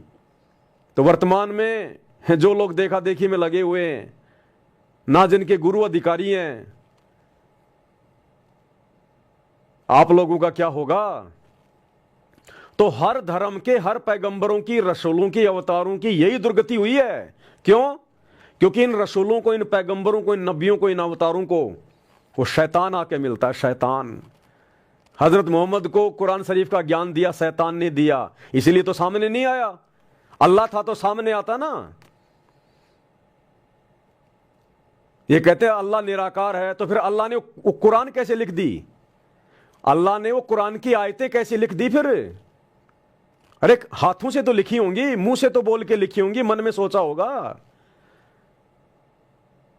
फिर तुम ये कैसे कह रहे हो कि अल्लाह निराकार है? और फिर कह रहे हैं 7वें दिन, 6 दिन में सृष्टि रच के 7वें दिन वो तख्त पे जा विराजा। तो तख्त पे कौन बैठेगा? निराकार कभी तख्त पे बैठेगा क्या? अरे जो निराकार है, जो दिखाई नहीं देता, जिसका कोई आकार नहीं है, फिर उसके लिए तख्त की जरूरत क्या है? वो तो हवा में घूमता रहे फिर। अरे भैया, ये तख्त यानी ये कुर्सी, इस कुर्सी की जरूरत उसको पड़ेगी जो साकार होगा, दिखाई देता होगा। ये कुर्सी बैठने के लिए तो बनाई गई है, निराकार के लिए थोड़ी बनाई गई है। अब कोई कहे कि कुर्सी बनाइए इंसानों के लिए, और कोई भाई इंसान कैसा? इंसान तो निराकार है, इंसान दिखाई थोड़े देता है, तो कुर्सी क्या फिर खाक बनाई है? क्यों बनाई फिर ये? जब इंसान दिखाई नहीं देता, निराकार है, तो कहीं भी पड़ लेगा, कहीं भी घूम लेगा हवा में, कुर्सी पे बैठने की क्या जरूरत है? तो खुद मुसलमान भाई कह रहे हैं सूरत फुरकान 25 आयत नंबर 59 में कि वो अल्लाह जिसने 6 दिन में आसमान और धरती के दरमियान जो कुछ था वो बनाया, और 7वें दिन शाही तख्त पे जा बैठा। तो निराकार का तख्त पे क्या बैठेगा? तुम्हारी बुद्धि ऑफ है, बुद्धि। सतगुरु रामपाल जी के सत्संग सुनो, उनके शरण में आओ, तब खुलेगी या नहीं खुलेगी। इस शैतान ने बहुत मोटा ताला लगा रखा है, अलीगढ़ वाला, और उसमें भी जर लग गई। जर लगा दी तुम्हारे धर्मगुरुओं ने, अज्ञान ठोक ठोक के। अब ये जर भाई सतगुरु रामपाल जी की चाबी से खुलेगी। जब तक उनके सत्संगों के हथौड़े नहीं मारे जाएंगे, ये तुम्हारा ताला नहीं खुलेगा। अरे इस संसार में जितने आचार्य, शंकराचार्य, धर्मगुरु, मुल्ला, मौलवी, काजी, पोप, पादरी, पाठी है ना, अरे उनसे लाखों गुना उत्तम ज्ञान तो सतगुरु रामपाल जी के छोटे छोटे भक्तों को है, छोटे छोटे भक्तों को। चारों शंकराचार्यों को एक साइड में बिठा दो, और सतगुरु रामपाल जी के एक भगत को, जिसको 5-10 साल हो गए नाम लिए हुए, उसको एक तरफ बिठा दो। शास्त्रों के आधार से, ज्ञान के आधार से, तर्क वितर्क के आधार से वो चारों शंकराचार्य मुंह की खाके जाएंगे। अरे शंकराचार्य तो छोड़ो, अगर ब्रह्मा, विष्णु, महेश अगर खुद भी आ जाए ज्ञान चर्चा करने, तो सतगुरु रामपाल जी के भक्तों के आगे मुंह की खाके जाएंगे वो। तो कहां भूले भटके हो, कहां बैठे हो भाइयों, हिंदू, मुस्लिम, सिख, ईसाइयों? आ जाओ शरण में परमात्मा के। समय बहुत थोड़ा बचा है, बाद में फिर नाक रगड़ रगड़ के आओगे, और जो जितना लेट आएगा उसकी सुनवाई उतनी लेट होगी।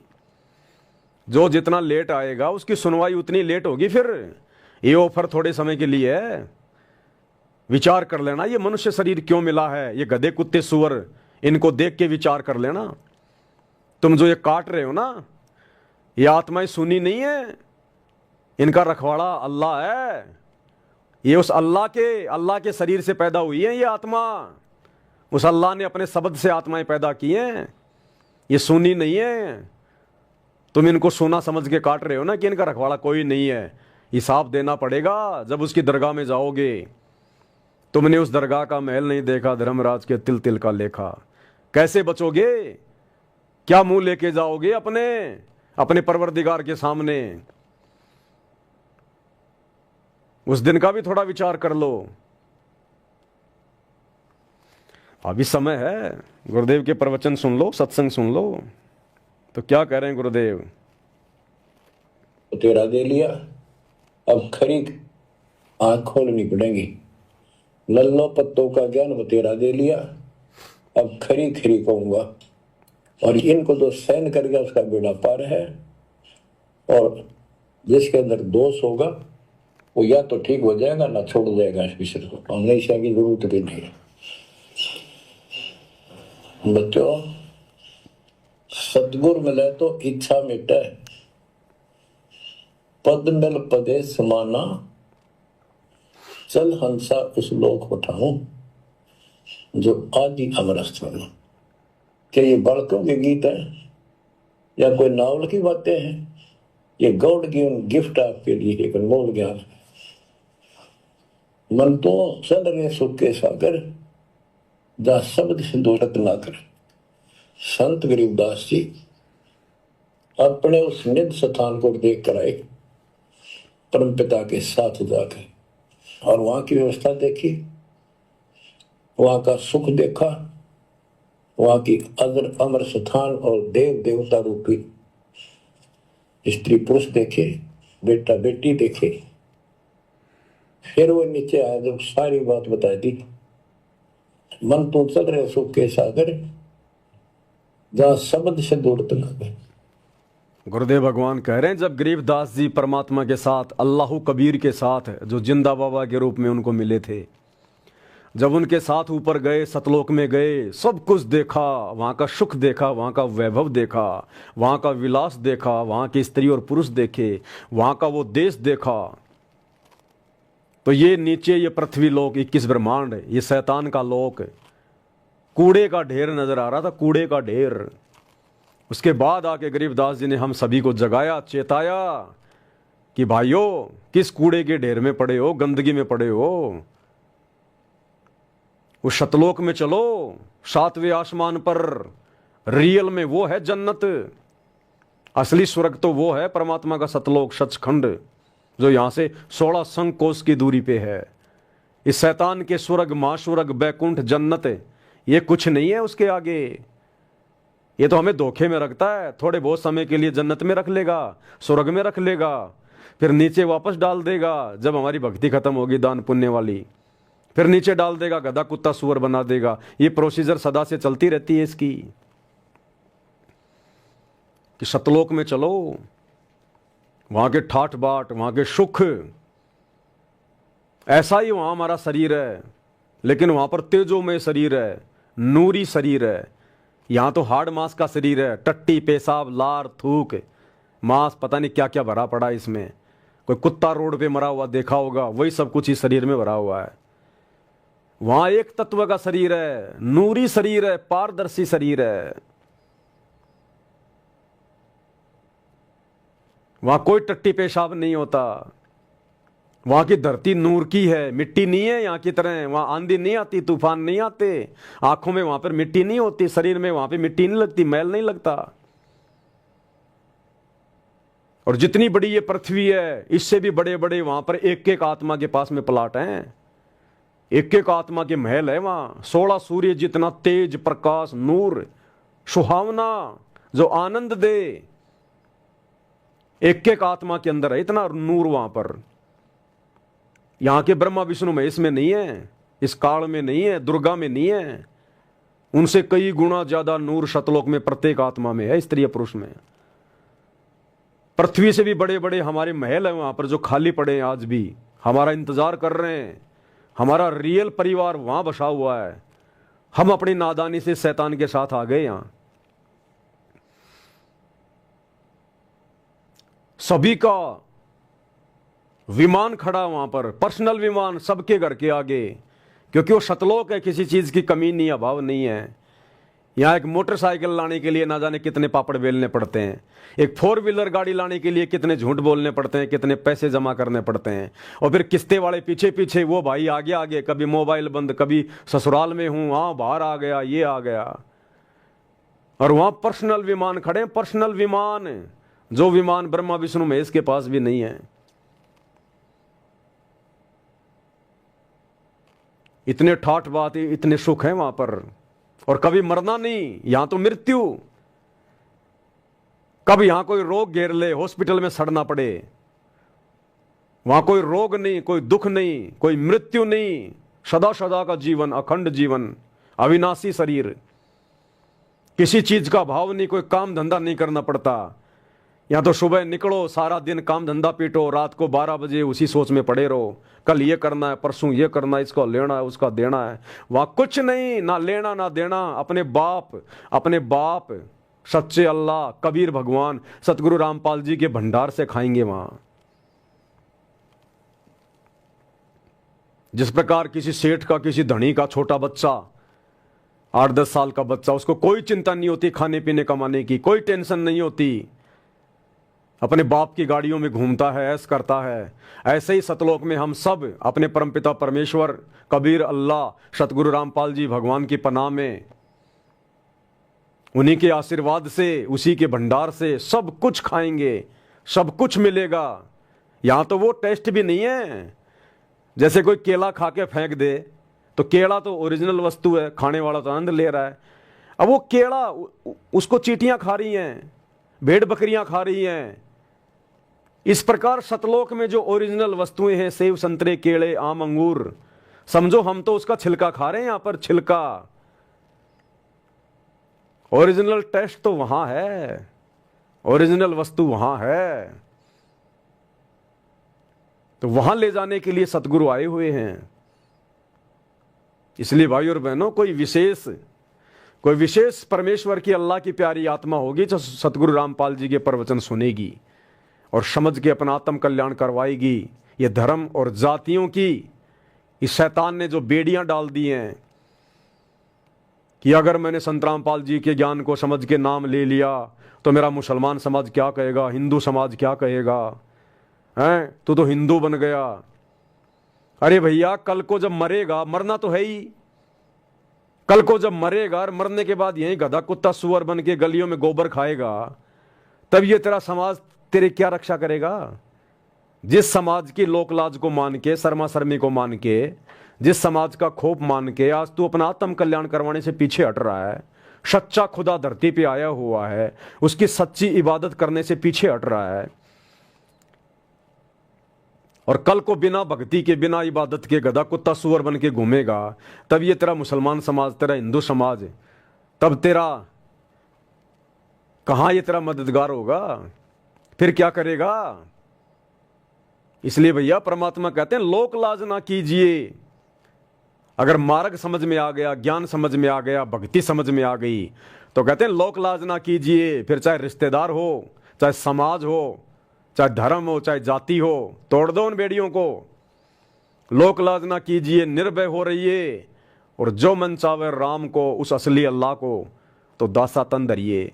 प्यार प्रेम के साथ में अपनी भक्ति करो, फिर वो अल्लाह साथ हो जाएगा, सतगुरु रामपाल जी भगवान। वो समाज कुछ नहीं कर पाएगा, कुछ भी। वरना फिर अल्लाह की जरूरत क्या, फिर भक्ति की जरूरत क्या। फिर अपने हाथों पे रखेगा वो सच्चा मुर्शीद बाखबर सतगुरु रामपाल जी। वो है बड़ा भगवान, रहम दिल अल्लाह, सच्चा इबादई कबीरा। ये है वो अल्लाह जो तुम कहते हो दिखाई नहीं देता, धरती पे नहीं आता। 8 सितंबर 1951 से धरती पे पैर गाड़ रखे हैं, और हर धर्म के मुल्ला मौलवियों ने, हर धर्म के ठेकेदारों ने उनके पैर उखाड़ने की लाख कोशिश कर ली। 2006 में करोथा कांड, 2014 में बरवाला कांड, बाढ़ भी बांका नहीं कर पा रहे, और उनका मार्ग, उनका पंथ निरंतर आगे बढ़ रहा है। और आने दो समय 2028 के आसपास का, पूरी दुनिया में, पूरे विश्व में केवल एक ही धर्म रहेगा, सतगुरु रामपाल जी का मानव धर्म। ये इंसानियत ही धर्म रहेगा, एक ही ज्ञान रहेगा पूरी दुनिया में, सतगुरु रामपाल जी का तत्व ज्ञान। और ये बाकी जितने भी धर्मों की जो पुस्तकें हैं ना, ये तौरात, जबूर, इंजिल, हदीसें, कुरान शरीफ, कुरान मजीद, चारों वेद, गीता, कुरान, पुराण, बाइबल, इनको लोग बोरियों में बांध बांध के मकान के किसी एक कोने में इनको रख देंगे कि कुछ नहीं है। भ्रमित करने वाली चीजें हैं ये। इनमें कंप्लीट अल्लाह की कंप्लीट जानकारी नहीं है, केवल शैतान तक जानने का मार्ग है इन पुस्तकों में। हर धर्म की हर पुस्तकों में केवल शैतान तक, चारों वेदों में केवल शैतान तक का ज्ञान, काल तक का ज्ञान है। जानकारी जरूर है उस अल्लाह की, लेकिन अल्लाह तक पहुंचने का मार्ग नहीं है। काल ने कह दिया भैया किसी तत्वदर्शी संत की खोज कर ले आगे के ज्ञान के लिए। उधर कुरान शरीफ आयत सूरत फुरकानी 25-52 से 59 में हजरत मोहम्मद को कह दिया उस शैतान ने कि किसी बाखबर से जा पूछ, मेरे बस की बात नहीं है। तो एक ही झंडा होगा, एक ही झंडे का मतलब सतगुरु रामपाल जी की ही संप्रभुता होगी पूरे विश्व पर। इन्हीं के आदेश से, इन्हीं के नियम से, इन्हीं की देख रेख में पूरा विश्व संचालित होगा। एकमात्र इन्हीं का तत्व ज्ञान होगा, एकमात्र यही परमेश्वर, यही अल्लाह रह जाएगा पूरे विश्व में, सतगुरु रामपाल जी। जो अच्छी आत्मा होंगी, हिंदू, मुस्लिम, सिख, ईसाई, इनके चरणों में आ जाएंगी। अन्यथा 2028 युग परिवर्तन, कट कट के मरेंगे, कट कट के। भविष्य मालिका में कह रखा है पूरे विश्व की जनसंख्या जो आज 8 अरब से ऊपर है, मात्र 64 करोड़ रह जाएगी। ये 4-5 साल के अंदर अंदर घास की तरह कटेंगे लोग, घास की तरह। देख रहे हो ना आज दुनिया की क्या हालत हो रही है। तीसरे विश्व युद्ध के मुहाने पे दुनिया खड़ी है, बारूद के ढेर पे दुनिया बैठी है। घमासान मचेगा। उस समय फिर मजबूरी में आओगे, नाक रगड़ रगड़ के आओगे, नहीं आओगे तो बेमौत मारे जाओगे। आपस में कट कट के मरोगे। ये शैतान मरवाएगा, ये काल मरवाएगा, इसका तो काम ही है। इसको रोजाना 1 लाख खाने पड़ते हैं। क्यों मर रहे हैं? किसी का बेटा मर रहा है, किसी की बेटी मर रही है, किसी का रिश्तेदार मर रहा है, कोई एक्सीडेंट में मर रहा है। क्यों मर रहे भाई? क्या जरूरी है इनको मरना? लेकिन इस शैतान को रोजाना 1 लाख खाने पड़ते हैं। ये नहीं देखता ये मुसलमान है, हिंदू है, सिख है, ईसाई है। इसको तो अपने भोजन से मतलब है। जिस प्रकार कोई कसाई होता है, वो जब बाड़े में जाता है और बाड़े में जाकर वो देखता है कि किस भेड़ में, किस बकरे में ज्यादा मांस है, पकड़ पकड़ के देखता है, और जिसको काटना होता है उसका पकड़ के कान ले जाता है। चाहे किसी का बेटा हो, चाहे किसी की बेटी, चाहे किसी की माँ, चाहे किसी का बाप, वो नहीं देखता, उसको तो काटने से मतलब है। तो ये शैतान, ये कसाई, ये डुप्लीकेट अल्लाह, इसको तो केवल रोजाना 1 लाख खाने पड़ते हैं। श्राप लगा हुआ है। सृष्टि रचना पढ़ लो, सतगुरु रामपाल जी के मुख कमल से पता चलेगा। तो भाई और बहनों, मौका है अभी, परमात्मा धरती पे प्रकट है। बाद में ये मौका नहीं मिलेगा, रह जाएंगे हम। तो भाई और बहनों, आज की वीडियो में हम केवल इतना ही लेंगे, क्योंकि अपनी भक्ति सबसे पहले है। ये परमात्मा का ज्ञान प्रचार करना, ये सब ठीक है, भगत का और दूसरा कोई काम नहीं होता। अपना रोजी रोटी, परमात्मा की भक्ति और मालिक का प्रचार। लेकिन भक्ति हमारे लिए सबसे पहले भक्ति है। भक्ति जो सतगुरुदेव ने हमें जो 3 समय की नमाज यानी आरती दे दी, सच्ची नमाज, सुमरण दे दिया, 5 यज्ञ दे दी, ये हमने करनी पड़ेंगी। जैसा उन्होंने कह रखा उतनी मात्रा में करनी पड़ेंगी। तो ये वीडियो वाडियो बनाने की श्रृंखला तो चलती रहेगी, चलती आई है। ना बनेंगे तो भी कोई बड़ी बात नहीं है। परमात्मा ने सब कुछ कह ही रखा, हम तो खाली इसको रिपीट कर रहे हैं, रिवीजन कर रहे हैं। तो अपनी भक्ति सबसे पहले है भैया। अगर दिन में 1 घंटा सुमरण करना है तो करना है, ज्यादा करेंगे तो बहुत अच्छी बात है। 3 समय की आरती विधि विधान अनुसार करनी है तो करनी है। 5 यज्ञ करने हैं तो करने हैं। सत्संग सुनना तो सुनना है, चाहे रात को सोते सोते सुनो, 1-1.5 घंटा सुनना तो सुनना है। तो ये हमारी डाइट है, क्योंकि हम सब बीमार हैं, जन्म मरण का रोग लगा हुआ है। गुरुदेव ने हमारे को ये मेडिसिन दी हुई है, तो हम खुद मेडिसिन खाएं नहीं और दुनिया को रोग कटवाने की शिक्षा देते रहें, वीडियो बनाते रहें, तो उससे क्या भला हो जाएगा? दुनिया का तो भला हो जाएगा, मेरा तो मर गया मठ। इसलिए भक्तों ने आगे अपने गुरुदेव का प्रचार भी करना है, सारे काम करने हैं, लेकिन साथ में खुद ने भी दवाई टाइम पे खानी है। तो ये चीज हम कभी ना भूलें। और हम भक्ति करेंगे, नियम में करेंगे, तभी गुरु हमारे वचन में शक्ति देगा। तभी हम भक्तों की बात का किसी अन्य पे थोड़ा बहुत कोई असर होगा, नहीं तो नहीं होगा। हम खुद दुनिया को उपदेश देते रहें और खुद भक्ति ना करें, मर्यादा में ना रहें, तो हम परमात्मा के, अल्लाह के दोषी बन रहे हैं, और सामने वाले पर भी हमारे शब्दों का कोई विशेष प्रभाव नहीं होगा। तो अपनी भक्ति पहले है, ये प्रवचन बाद में है। और वैसे भी दास को दिन में 2 बार वीडियो बनाने पड़ते हैं, तो भैया थोड़ा गले का भी ध्यान रखना पड़ता है। हम भी जीव हैं, 2 कोडी के प्राणी हैं। तो रात को 8 बजे फिर जीने की राह पुस्तक पे भी वीडियो बनाने पड़ते हैं, 2-4 वीडियो पहले बना के रखने पड़ते हैं। और अपनी भक्ति है फिर वो भी करनी पड़ती है। तो आज के वीडियो में हम केवल इतना ही लेंगे। 26 तारीख को सभी भाई बहन मुसलमान नहीं समझे ज्ञान कुरान इस पुस्तक के ऊपर लाइव जुड़े, और लाइव के बाद में जो वीडियो डाला जाएगा उस वीडियो को भी सभी भाई बहन ज़्यादा से ज़्यादा शेयर करें। ये हमारी सबसे बड़ी सेवा है, वर्तमान में सबसे बड़ी सेवा। हमारे खुद के भाई बहन सतलोक आश्रम वाले, वो तो गए काम से, वो तो भ्रमित हो गए। उनको तो काल ने अपनी गोद में बैठा लिया पूरी तरह से। उनको तो लड्डू जलेबी बर्फी के अलावा, समागमों के अलावा कुछ नहीं दिखाई दे रहा। आश्रम को साफ सुथरा रखना, लोगों को रिझाना, खुश करना, प्रसन्न करना, बस इनके अलावा उनका कोई धर्म नहीं है। वो भूल गए ज्ञान प्रचार करना, अपनी खुद की भक्ति करना, मर्यादाओं को भूल गए वो। तो उनका तो बेड़ा गर्क हो चुका है। परमात्मा ने उनको तो छोड़ दिया ढीले घोड़े, जाओ भाई भाड़ में जाओ अब तुम। आप और हम चंद आत्माएं सत्सेवक भाई बहन हैं। तो हमने सबसे पहले अपनी भक्ति, अपने गुरुदेव को प्रसन्न करना है, और उसके बाद भाई बहनों तक हमने संदेश देने हैं। तो दास की ड्यूटी है वीडियो बनाने की, आप लोगों की सेवा है इन वीडियो को ज़्यादा से ज़्यादा शेयर करने की। तो जितनी सेवा मेरी है उतनी सेवा आपकी है। मैं वीडियो बना दूं, आप शेयर ना करो तो क्या फ़ायदा। तो सेवा कोई छोटी बड़ी नहीं होती है। परमात्मा सेवा का फल बराबर देता है। जितना समय मैं वीडियो बनाता हूं मुझे भी उतना ही मिलेगा सवाब, और आप इन वीडियो को शेयर करोगे आपको वो उतना ही सवाब मिलेगा। तो वीडियो को ज़्यादा से ज़्यादा शेयर करते रहें। तो आज के वीडियो में केवल इतना ही। परमात्मा हम सबको आशीर्वाद दें, सद्बुद्धि दें। बंदी छोड़ सतगुरु रामपाल जी भगवान की। भाई जो गुरु बचन पे डट के